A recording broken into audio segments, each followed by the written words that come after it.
we're going to start with wickedness. Please welcome to What's on Tap, Morning Blend entertainment critic and the great and powerful Oz historian, Ryan J. How are you, sir? I'm doing well. It's good to hear me, isn't it? Yes, it is. And it's wonderful to have you in the studio. Wow, Wicked, all the buzz. I think it's going to be one of the biggest, if not the biggest film of the holiday season. And thank you for including me in a special preview screening of Family and Friends Sunday night. It really was cool it always feels cool to be the first to see something or get backstage or, get that special access. But to be in a group of people who no one sang along, which was good, right, and didn't ruin the film, but to hear laughter and applause and feel that really energetic vibe. Yes, early audiences are really filling auditoriums and theaters with great energy and enthusiasm and love because, 21 years now on Broadway and national tour and in other select countries around the world, Wicked has made more than $5 billion for Universal Studios and now Universal Pictures, bringing it to the big screen in the most glorious way. And you have a very special connection to this film and to this whole wealth of literature and stage and screen as an Oz historian. What is your journey with the show Wicked now to film? Well, as an Oz historian, I'm an entertainment journalist by trade with degree and career. And so the crossroads of my career and then my favorite, fanboy topic, The Wizard of Oz, is where I've been able to be more than just a fan and actually work in the world of Oz. And I was fortunate enough to be a producer at Showtime in New York City, where my office was above the Gershwin Theater, where Wicked plays on Broadway. And I was there for its previews. That's when I was working there, and I went down and saw it 13 times in previews. I was at opening night. I was at Kristen Chenoweth's last performance, Idina Menzel's supposed last performance. She missed it because of an injury the night before, but she made an entrance on stage. And I've seen the show 46 times. I've interviewed Kristen and Idina a bunch of times. I'm very good friends, personally, I'm honored to say, with Gregory Maguire, the author of the best-selling novel upon which the musical is based. And I just couldn't be more excited and thrillified, as they'd say in the show, that it's finally hitting the big screen. You truly are part of this universe. When you saw the musical the very first time, truly, you're one of the first to see it before it becomes all the rage. What was one of the biggest takeaways from seeing Wicked the musical the first time? Gosh, that was just how fantastical it was and magical. It really brings the joy to Oz because the Gregory Maguire novel, which is brilliant in its own right, is very rated R, and it's a very adult, dark Oz. And so they Disneyfied it, so to speak, even though it's Universal Pictures. They brought all of the color and joy of what we're familiar, fans and those of us who grew up with the Wizard of Oz are familiar with. They brought all of that dazzle and excitement to the stage. And so the music, the color, that's the Emerald City we want to go to. These are the characters we want to get with. It's very G or rated PG. The film is rated PG. And so I think just seeing the surprise and how it adapted so well from page to stage. And we'll avoid all spoilers, but now stage to screen, do you think the film is completely different than the stage show, or do you think it brings the dazzle like you were just talking about that we experienced from the door opening into Munchkin Land in the 1939 film? Yeah, it is all of that. I mean, it's shocking. I'll never forget. I was like one of 25 people who got to see the film on October 2nd, a very early screening in New York City. And those of us that were there were literally like screaming and shouting out with delight. I've screamed before in a horror film, but never before with happiness in a screening. And that was the experience in seeing it adapt from stage to screen because it is absolutely magnificent. What was that moment? Because I can compare it to a concert. Like, I don't want to miss that moment when the band steps on stage. Like, I won't go get a beer. I won't go to the bathroom. Like, I want to see that moment. And I know that thrill. What was that thrill moment? Without giving anything away, like, was it just the opening credits? Well, yeah. Well, so the movie starts with a musical number, as does the stage show, and you're so overwhelmed by how brilliantly it's being produced and filmed, and presented. But then suddenly, when the opening title hits, we all just kind of collectively gasped and screamed because there's an Easter egg there that harkens back to the MGM film. That's really spectacular and was a complete surprise. It's very different than what we expected to see when we saw the Wicked title. Excellent. And I want to get to the film, but I also want to acknowledge that you really do know filmmaking as well, and this is a credit to your Oz Historian title, that you're working on a very important documentary right now called Song of the Century, and that is in production. What is Song of the Century about? Song of the Century is a new documentary that is about the song Over the Rainbow and its creators, lyricist Yip Harburg and composer Harold Arlen. They also composed all the songs for The Wizard of Oz. It's produced by Yip Harburg's great-grandson, Aaron Harburg, my business partner, and we've spent the last decade interviewing Oscar, Tony, Grammy, and Emmy winners about the creation of this song and then also the impact and legacy of it upon other art and culture. That's impressive. So we'll bring your insights from that documentary filmmaking and how that threads into Wicked, and also what everybody else wants to know, some of the cool things, the favorite parts, and some of your behind the scenes with your interviews with the crew and the cast. So that is all coming up. Stay with us to get more Wicked on What's on Tap with Ryan J. on WTMJ. Pink goes good with green. Goes well with green. It so does. Why, Miss Elphaba? Look at you. You're beautiful.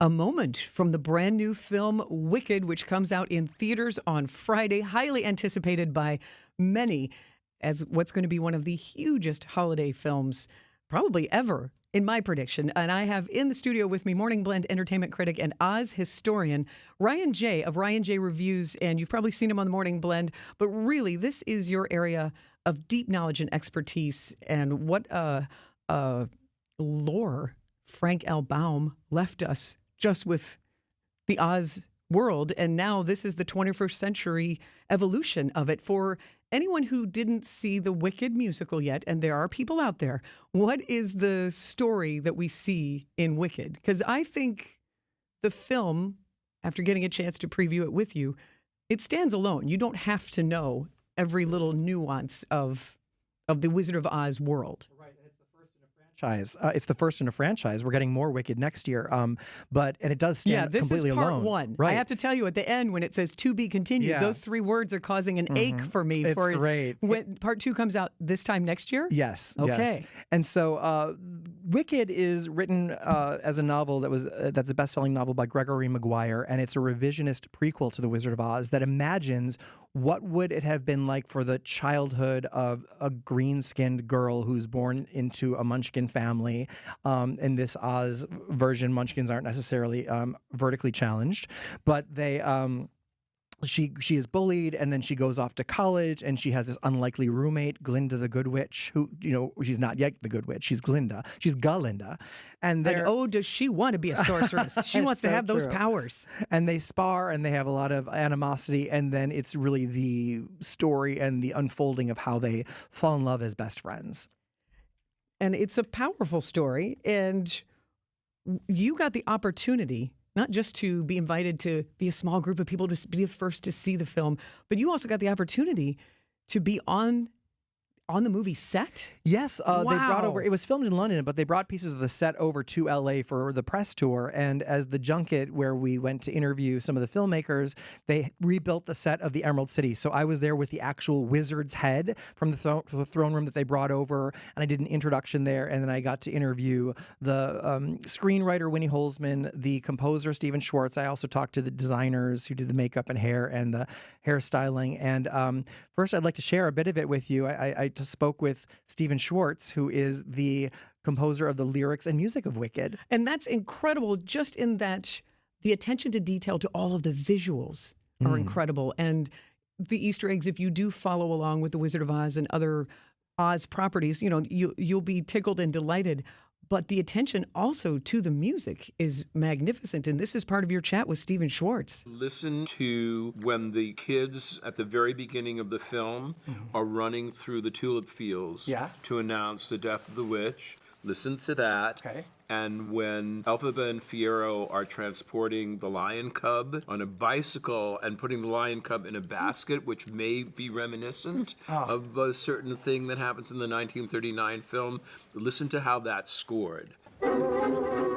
Oh, yeah. Yeah, so there's a lot of them there because when I first interviewed Stephen Schwartz 10 years ago for my documentary, he revealed these musical Easter eggs that he hid within the score of Wicked, harkening back to songs from Harold Arlen's score of The Wizard of Oz. So Over the Rainbow is in Defying Gravity, and Follow the Yellow Brick Road is in a song from Act 2, and we'll see in the film Part 2, and there are 5 others. But here, what you just heard was him revealing new musical Easter eggs in this film, too. And that's a wonderful tribute and a wonderful thread to carry through.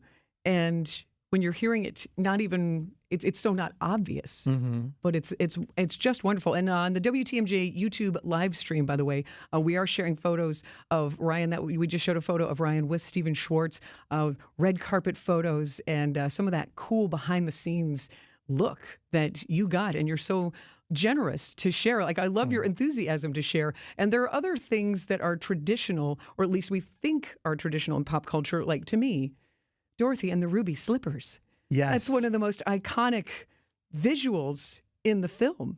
It's so true. And, you know, the ruby slippers were originally silver shoes in L. Frank Baum's original novel, The Wonderful Wizard of Oz. They were turned ruby for the MGM film in 1939 with Judy Garland because of it was Technicolor, one of the first, you know, really big color films. And then we saw them again as silver due to copyright issues and trademark issues with, you know, MGM, now Warner Brothers, and the ruby slippers. So when we saw The Wiz or The Wiz on Broadway or The Wiz Live, they're silver again. And here, for the first time, in the Broadway musical Wicked, they're called jeweled shoes, and they very specifically like direct red light upon them to kind of be evocative of the ruby slippers. Oh, that's interesting. But in the film version, they're called crystal slippers. And I got to chat with the costume designer Paul Taswell about reimagining these ruby slippers. Thinking about the ruby slippers and how iconic that has become as an image for us, I wanted for the idea of the crystal slipper to hold and resonate that kind of quality. What I've given it, you know, is some of the subtlety in the design is that there's a tornado that is within the heel that swirls around with crystals, and then it envelops the foot of Nessa Rose. It then harkens back to some of the other themes that are present in The Wizard of Oz. Paul Taswell is the Oscar-nominated costume designer from Steven Spielberg's West Side Story recently, and he did The Wiz Live, and so he also talked with me about, and you'll be able to see on my YouTube, how he did the Emerald City costumes for the second time, and he's just a visual genius. You can't have any mistakes when you are paying tribute to such a universe of The Wizard of Oz on the big screen. Anything small or cheap looking would just be glaring. And this is a truly immersive world, which I would compare to the Lord of the Rings films, where you entered that fantastical universe. Yet it's also very welcoming. Yeah. I was reminded of Poor Things, of the set design for that when it's Shiz University, which still entertains me, for Shiz, where the architecture is very Gaudí, Barcelona, Spain, like this La Sagrada Familia. So it is very, a little cheesecake factory. It is very eye-catching and immersive. So everything from the costuming to the music, it really draws you in. And they built everything. You know, a lot of audiences complain when there's too much CGI, and here they really built fully immersive, completely 360, all of the sets and all of the costumes so that the performers are really transported. And we're not seeing CGI, short of the speaking animals that are, you know, created for the film. Which aren't distracting. Because, you No. know, sometimes even commercials, you're like, Yeah, it seems that subtle. dog, It's so that well dog done. seems a little robotic. Or, you know, that's sort of funny. Ryan J., Morning Blend entertainment critic and Oz historian. We're going to get to the real deal. We want to know your review. We want to know some of the even more special behind-the-scenes stories maybe you haven't shared with anyone else yet. We're getting wicked here on What's on Tap. Stay with us on WTMJ. This is like birthday week and New Year's and Christmas and Halloween all at once for you, isn't it? It really is. I saw the film as part of an exclusive early preview on October 2nd. It's now almost 6 weeks later, and the embargo lifted today. So I'm thrilled to finally begin to review the movie officially, and I've seen it 6 times as of today. And it is so ornate, so extravagant, so exquisite, so overwhelmingly visual. And this is a credit to director John Chu. He does so much storytelling beyond what's on the page of the script and what we see from the stage because, you know, on Broadway, it's basically a dark stage where there's props and costumes. Here, there's storytelling not only in the songs and the performances, but spatially and in location. You know, we're seeing Glinda's bubble travel as storytelling is happening from one part of Oz to another. Where the choreography, all of the costumes and the color really transport you, whether you're seeing this, you know, it's as though it's happening all around you, and when you're in the audience, the directing is incredible, and I will tell you, it's one of the coolest libraries I have ever seen. Yes. With circular. I'll just tell you, it's moving circular shelves. It's very impressive. It really, really is. And there's so much. It's the first time that we're seeing, you know, an origin story of an Oz character. She's like Superman. The Wicked Witch of the West becomes like Superman. It's almost like a superhero story. And what I know you're going to love it. You've seen it 6 times, and you'll see it many, many more. What is the feedback you've heard from the other fans who've seen it so far, or moviegoers who maybe aren't familiar with it? It's the first Oz project ever that's getting universally rave reviews from professionals and from fans. So it does stand to do quite well. Also for awards season. Ryan, I know we've excited some Wicked fans out there. How do they see more of your behind the scenes interviews and follow along with you in this Wicked journey? First of all, Sandy, thank you so much. You know I adore you and for having me. But I'm at Ryan J Reviews on social media, and my website is ryanjreviews.com. And we are not finished with Wicked here on What's on Tap. I am working to get a cast member who's from Wisconsin, and she's not just in the background as an extra. So fingers crossed for Thursday. Yes, I'm hoping for you. I was saying, if so, you might be back in the studio with me interviewing this Wisconsin cast member. And if I don't get to the chance to interview her, I will tell you all about her on Thursday's show. So, Ryan J., happy Wicked week to you. Thank you, you too. This was absolutely awesome. Excellent. Thank you.